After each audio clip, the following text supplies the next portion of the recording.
The London real estate market was in a frenzy earlier this month when an apartment sold for a record-breaking $255 million. It is a very different story in recession-hit Spain, though, where entire hamlets are being sold for less than the price of a London garage.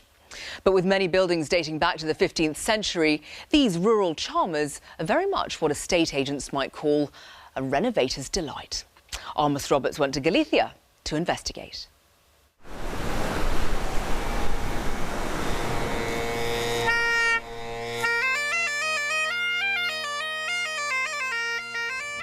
Galicia is one of the wildest and most beautiful regions in Spain. It has a stunning coastline, mountains, pristine rivers, and a proud Celtic heritage that predates Christianity.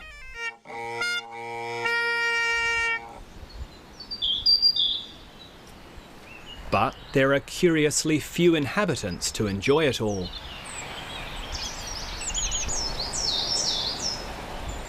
These are the ghost villages of Galicia, abandoned during hard times in the last century.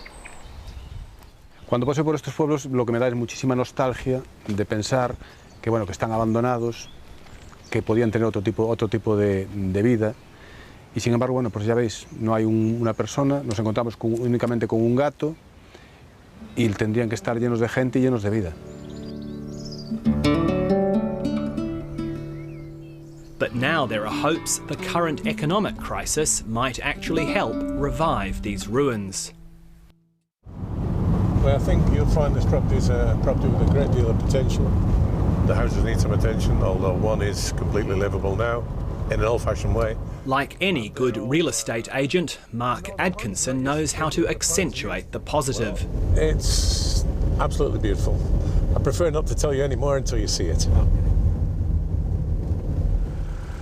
This expat Englishman has been living in Galicia and spruiking its charms for almost 40 years. This is the village of Openso, one of the many abandoned villages in Galicia. We've got 7 houses here. So let's go and see the first house, the main house. Across Spain, there are almost 3,000 abandoned villages. We'll go straight through to here. And more than half of them are here in Galicia. So this is the kitchen area with the old fireplace. Word has spread that some are for sale, and now potential buyers, like Yorkshireman Stuart Mitchell, are taking a look. Almost all the furniture and things here are made out of chestnut or oak. Sometimes coming into these places, opening up the cupboards and everything, it makes me feel as if I'm prying on past lives. It's nice, but it's a little sad sometimes.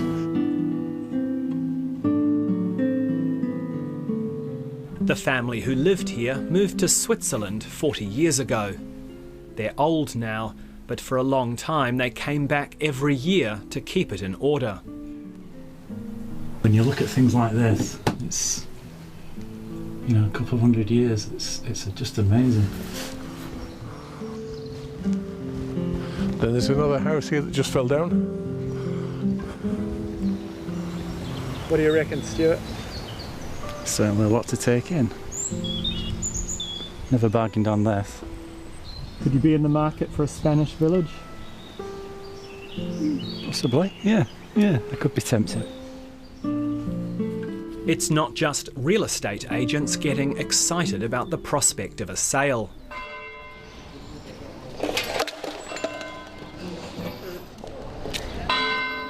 With an ageing population and almost 25% unemployment, local governments are desperate for any boost to their economy.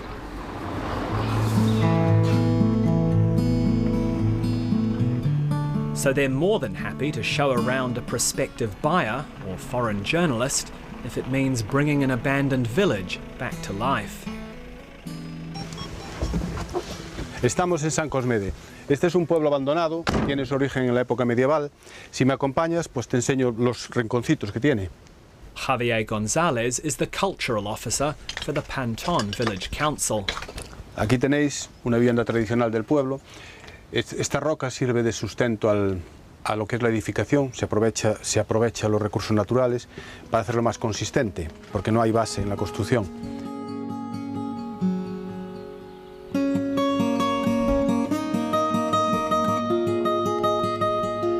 Bien, pues con estos pueblos hay que pensar que en la medida que van desapareciendo los pueblos y sus habitantes, va desapareciendo parte de la historia de Galicia y de Pantón en concreto, porque lo que tenemos que tener en cuenta es que cada habitante mayor es una verdadera enciclopedia que guarda una cantidad de conocimientos y de saberes que desaparecen cuando desaparece un pueblo así.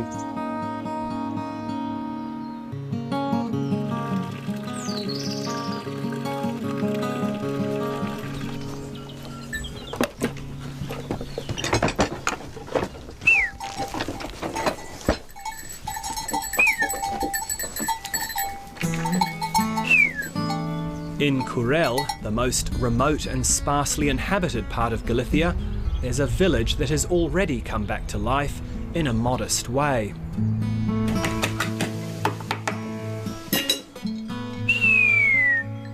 Pedro and his partner Pilar moved here from a large town 6 years ago.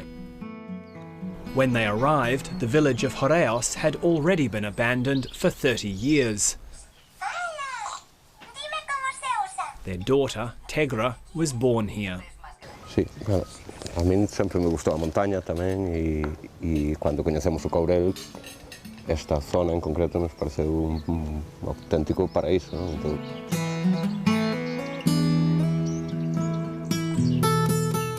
A paradise it may be, but a difficult place to live for townsfolk. This is their living room now. This is what it used to look like. Their home, bought for only $9,000, was a ruin, which they painstakingly rebuilt. And they're still building. You have to be resourceful here. Winters are harsh, there's no electricity and no neighbours. Ese é grande.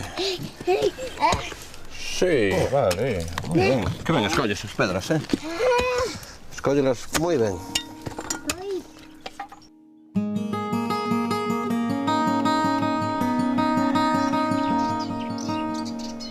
It's not particularly safe, especially for a child. The old houses, built from local slate, are collapsing around them.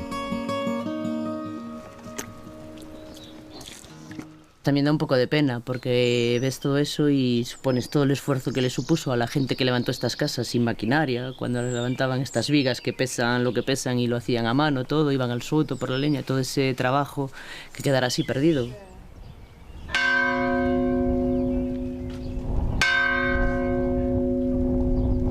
There are many abandoned villages in Spain, but there are many more in the process of being abandoned. The church bell in the village of Oculto tolls to mark another death. In the past 5 years, there have been 38 deaths and only 5 births. He abandoned the house. Ángeles López Aguirre is trying to breathe new life into Oculto. ¿Cuáles serían las condiciones para que tú decidieras, o sea, qué condiciones se tendrían que dar para que tú decidieras venirte a vivir a una casa como esta? Yo creo que lo primordial es el trabajo. Ángeles is part of a project at the University of Santiago de Compostela trying to make this village self-sufficient and sustainable. Hola.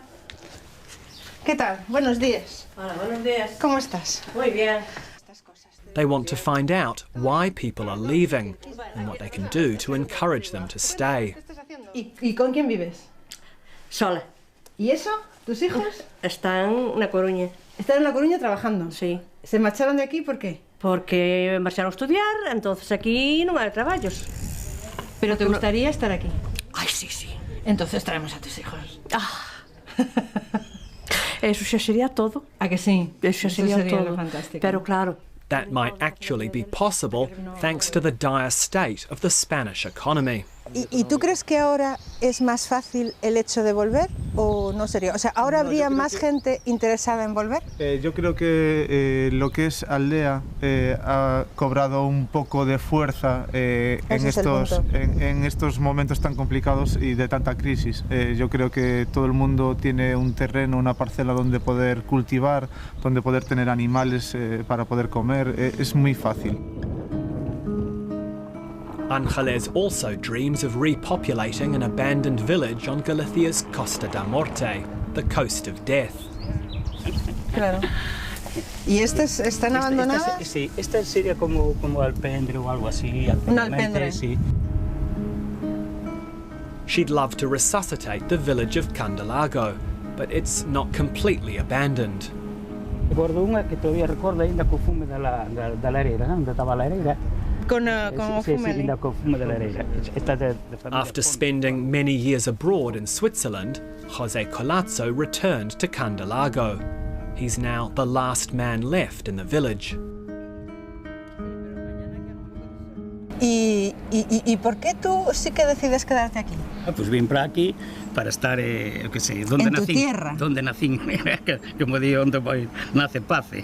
Claro. Pero sempre con unha ilusión sempre de volver para aquí porque estou moi lexos e con moita día. ¿Cuál es tu sensación sabiendo que eres el último y que cuando te vayas no va a haber más gente? Isto é a tristeza máis grande que pode haber. É que é lamentable que neste punto que esté así abandonado. Que esté abandonado. Porque todavía, ¿tú crees que todavía esto es recuperable? Yo creo que sí. Sí. Que cosa más difícil es que fuera recuperado. Y hay otra parte de casa. Buen espacio también, ¿no? También espacio grande. ¿Qué te parece a ti? O sea, ¿cómo se podría rellenar estas casas? ¿Qué habría que hacer? Bueno, se renovaran, se hubiera algo de vida, ¿no? Casi para turismo o ¿Para algo. turismo? Claro, exactamente, o para turismo o para familias que viñeran temporadas ou algo así, que sería a ter veciños sería outra cousa máis, moito máis orgulloso para mí. Se le alegra la cara cuando habla de tener vecinos. Sí. Ángeles shares his sense of hope. To her, villages like Candelago aren't sad or romantic. They're a chance for a fresh start. Now that Spain's housing bubble has burst, she believes it's time to start rebuilding these ruins. Now we have things that other people has not. I mean, and that the people cannot have in the city. We have this. We have land, we have sea, we have a lot of opportunities to make our way of life. This village is almost like your laboratory. Of course.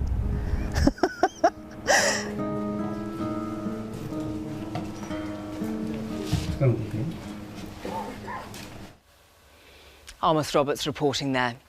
And go online to see more of Amos's photos from his trip in an interactive map of the ghost villages he visited.